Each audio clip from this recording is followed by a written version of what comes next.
challenges. Production is expanding worldwide. Peru and Morocco are growing rapidly, and China is increasing both output and exports.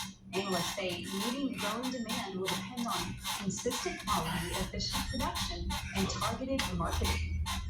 The Soy Innovation Lab is leading a study on whether sub-Saharan Africa could become the next big market for U.S. growers. Researchers say Africa's food imports are rising faster than its production, up more than 30% since 2010. That creates a widening gap for global exporters.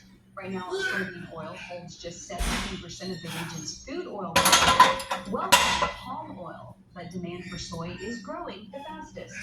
Africa's urban consumers are shifting toward more protein and processed foods, which could boost future demand for U.S. soy products. A new report from the UN's Food and Ag Organization says disasters have cost global agriculture more than $3 trillion over the last 30 years. That's about $99 billion a year in lost crops, livestock, and fisheries. The FAO says digital tools from early warning systems to mobile insurance and AI risk monitoring are now helping farmers move from reacting to preventing crisis. The agency is calling for greater investment in digital infrastructure to build a more resilient food system worldwide. Depending on rising import challenges will have Georgia is taking users perspective, boosting drought in the United States' key crops. But just ahead, meteorologist Jeff Womack is up next. He's got your weather forecast for you on this Monday. Stay with us. Meet firefighter Andrew Washington. Depend on physical strength and mental sharpness. Firefighters rely on video. The Red Grape Circulation Superfood for better blood flow. We've taken video for 6 months. It helps with blood flow. It's a huge boost. Video significantly increases the dilation of arteries and releases oxygen and essential nutrients for the brain and heart. I've seen a huge difference. You get the energy all throughout the day. We all love that. Your blood flow with video capsules, coffees, and teas. Learn how to get your first month free. In farming, you never know what'll snap first. The weather, the equipment, or the silo's patience. That barn and that silo got into a huge fight like 30 years ago. And they have hated each other ever since. On Shark Farmer TV, Rob Sharkey shares the real stories of agriculture from big wins to big laughs. These goats, they have been trained in insurance fraud. Shark Farmer TV, Tuesdays, 7:30 p.m. Eastern on RFD TV. From Capitol Hill to the countryside, RFD covers the decisions shaping rural life. Want to make your top priorities, get a nationwide contract and get that farm bill passed.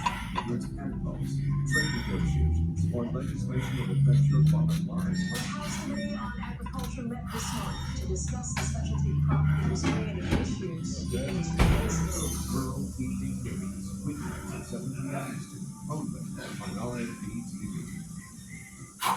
Wherever they work, there's you find it out, bring it on, but shit, risk protection, protect that. LRP now covers unborn youth under 60 to 99 times. Secure your money. Protect your family. Specialty risk insurance. Producers. Thanks for spending one of your breaks with us. Talking a lot about a dry pattern trying to set up the over South America. For the short term, that is more of a thing for Argentina. Southern and central Brazil will get into that a little bit this week. But before it gets really dry, yeah, they've got another system coming their way. And probably they're going to get the rest of their crop in. So still some favorable things for them, and we'll see how that affects the markets. Oh, after a heat this weekend, mid-90s across Oklahoma, for example, and even felt some of those 90s, and they were spotty here across Texas.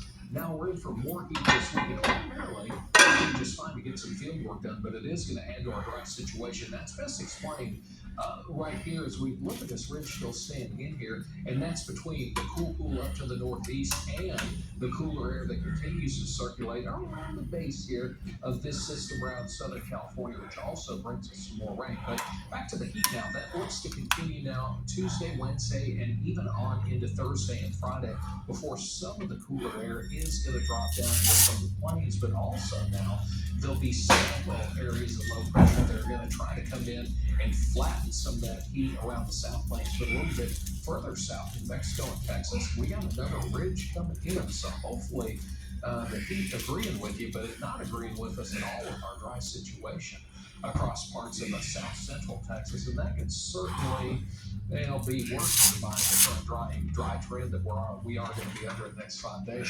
Off to the eastern belt, though, we're going to get a little bit of help where we've been so dry here across central Illinois. Now, the walk with this looks to stay with not only us here across the South Plains, but into the eastern belt through about the end of this month. We're thinking we've got a lot of cooler air built up around the Rockies. What it's going to take is a straight shot to the north, and some are suggesting that for Thanksgiving that we all cool down around the northern Rockies and through the plains, as far deep as the southeast. Will it be as cold as that last cold snap that we had a couple of weeks ago? That's the thing that we are watching there. All right, so in the short term, still keeping an eye on these rains that are coming in to central California. Not as heavy this go around for the southern California area. Let me show you what I mean. So here's that sort of cool air keeping things unsettled. And then missile wave comes into its own here around the Midwest. There's a couple of spotty showers in Iowa. Some light snow across southern Wisconsin and Minnesota. We'll see a little bit of that moisture out of this come into Ohio by about Tuesday, Wednesday timeframe.